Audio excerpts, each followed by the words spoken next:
और इसकी जानकारी प्रधानमंत्री ने ट्वीट कर दी। प्रधानमंत्री ने लिखा कि नववर्ष 2022 का पहला दिन देश के अन्नदाताओं को समर्पित रहेगा। दोपहर 12:30 बजे वीडियो कॉन्फ्रेंसिंग के जरिए प्रधानमंत्री किसान की 10वीं किश्त जारी करने का सौभाग्य मिलेगा। इसके तहत 20,000 करोड़ रुपए की राशि के ट्रांसफर से 10 करोड़ से अधिक किसान परिवार को लाभ होगा।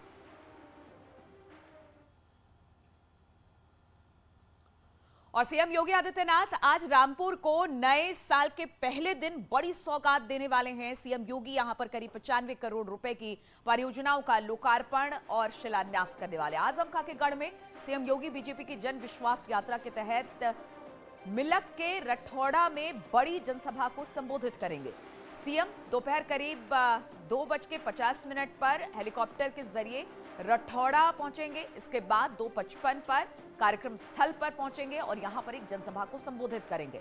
इस दौरान वो 95 करोड़ रुपए को परियोजनाओं का लोकार्पण और शिलान्यास भी करेंगे। इसके बाद करीब 3:55 पर वो लखनऊ के लिए रवाना हो जाएंगे। और नए साल के पहले दिन 15 साल से 18 साल के बच्चों के लिए खुशियों वाला दिन है। कोरोना की बढ़ती महामारी के बीच आज से बच्चों के लिए कोरोना की वैक्सीन का रजिस्ट्रेशन शुरू हो जाएगा। प्रधानमंत्री मोदी के ऐलान के बाद उत्तर प्रदेश में स्वास्थ्य विभाग ने तैयारियां पूरी कर ली है। आज ऑनलाइन रजिस्ट्रेशन के साथ ही 3 जनवरी से बच्चों को वैक्सीन लगने की प्रक्रिया शुरू हो जाएगी।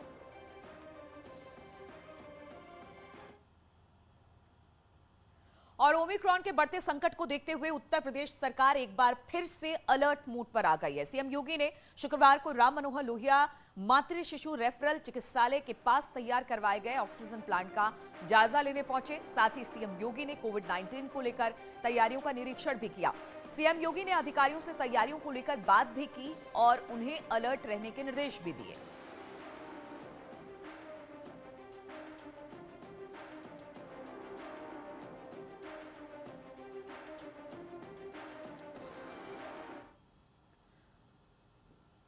और अब बात कर लेते हैं आईटी की ताबड़तोड़ छापेमारी की। कन्नौज के इत्र कारोबारी पीयूष जैन के घर पर छापेमारी के बाद शुक्रवार से कन्नौज में एसपी, एमएलसी और इत्र कारोबारी पंपी जैन के घर पर भी आईटी की रेड पड़ी। आईटी की टीमों ने कन्नौज के साथ पंपी जैन के रिश्तेदार और पार्टनर के घर पर, दफ्तर पर छापेमारी की। इतना ही नहीं, पंपी की मुंबई दफ्तर और घर पर भी छापेमारी की गई, जहां पर उनके बैंक खातों की जानकारी ली गई है। दिल्ली, सूरत, लखनऊ, नोएडा, अंबेडकर नगर में आईटी ने इत्र और गुटखा कारोबारियों के घर भी रेड किए। जो भी अहम दस्तावेज यहां से बरामद हुए हैं उनको आईटी की टीम अपने साथ लेकर गई है। कन्नौज में पंपी के घर छापेमारी जारी है।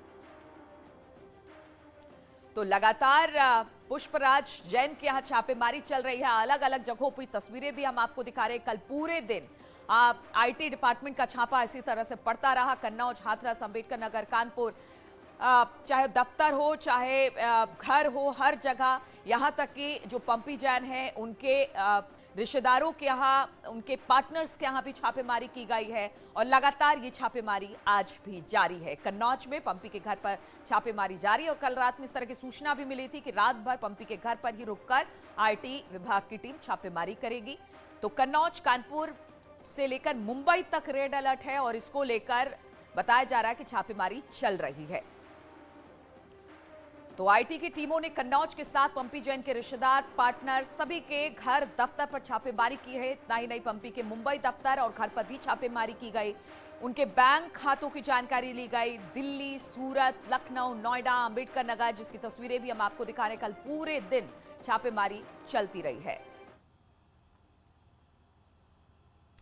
और प्रधानमंत्री मोदी ने जताया है शोक, मृतकों के परिजनों के लिए संवेदना जताई है। घायलों के जल्द ठीक होने की कामना भी प्रधानमंत्री ने की है। तो इस तरह की खबर आ रही है। प्रधानमंत्री ने जम्मू कश्मीर में वैष्णो देवी में हुए भगदड़ पर अब शोक व्यक्त किया है। प्रधानमंत्री मोदी ने शोक व्यक्त किया है, मृतकों के परिजनों के लिए संवेदना जताई है। घायलों के जल्द ठीक होने की कामना भी प्रधानमंत्री ने की है। तो वैष्णो देवी में भगदड़ मची और इसके बाद कहा यह जा रहा है कि कुछ लोगों की मौत भी हुई है। हालांकि आंकड़ों की पुष्टि अब तक नहीं हुई है, लेकिन जो खबर आ रही है उसमें 12 श्रद्धालुओं की मौत बताई जा रही है। बहुत सारे लोग वहां पर घायल हुए हैं। अव्यवस्था फैलने की वजह से कहा यह जा रहा है हादसा हुआ है, क्योंकि उम्मीद से ज्यादा यहां पर भीड़ इकट्ठा हो गई थी, जिसे प्रशासन कंट्रोल नहीं कर पाया और भगदड़ की स्थिति बनी, जिसकी वजह से 12 श्रद्धालुओं की मौत की खबर इस वक्त मिल रही है। और प्रधानमंत्री मोदी ने इस पर शोक जताया है, मृतकों के परिजनों के लिए संवेदना व्यक्त की है। घायलों के जल्द ठीक होने की कामना भी प्रधानमंत्री की तरफ से की गई है। साल का पहला दिन और इस तरह की खबर के साथ शुरुआत हुई है। 12 श्रद्धालुओं की मौत वैष्णो देवी में हुई है। बताया ये जा रहा है कि भगदड़ की वजह से ये स्टंपेड वहां पर हुआ और इसके बाद 12 लोगों के मारे जाने की खबर मिल रही है, जबकि बहुत सारे लोग घायल हैं जिनको फिलहाल स्थानीय अस्पताल में एडमिट करा दिया गया है। हालांकि अभी तक आंकड़ों की पुष्टि नहीं हुई है और बार बार यही कहा जा रहा है कि किसी तरह के जो भी जानकारी मिलेगी, जब तक वो ऑफिशियल नहीं होगी तब तक इस बारे में कुछ भी नहीं कहा जा सकता है। लेकिन जो जानकारी मिल रही है उसमें 12 लोगों की मौत की खबर आ रही है। वैष्णो देवी में साल के अंतिम दिन भारी तादाद में लोग पहुंचे थे माता वैष्णो देवी के दर्शन के लिए और भीड़ ज्यादा होने की वजह से वहां पर भगदड़ की स्थिति मची, जिसकी वजह से ये घटना घटी है। हालांकि अभी तक खबर नहीं मिल पाई है कि कितने लोग इसमें घायल हुए हैं, कितने मारे गए हैं, लेकिन जो शुरुआती आंकड़े हैं वो 12 बता रहे। 12 लोगों की मौत की खबर मिल रही है और जो घायल हुए हैं उनको अस्पताल में एडमिट करा दिया गया है। और इसी बीच अब प्रधानमंत्री की तरफ से शोक भी जताया गया है। और रुकेंगे यहां पर छोटे से ब्रेक के लिए।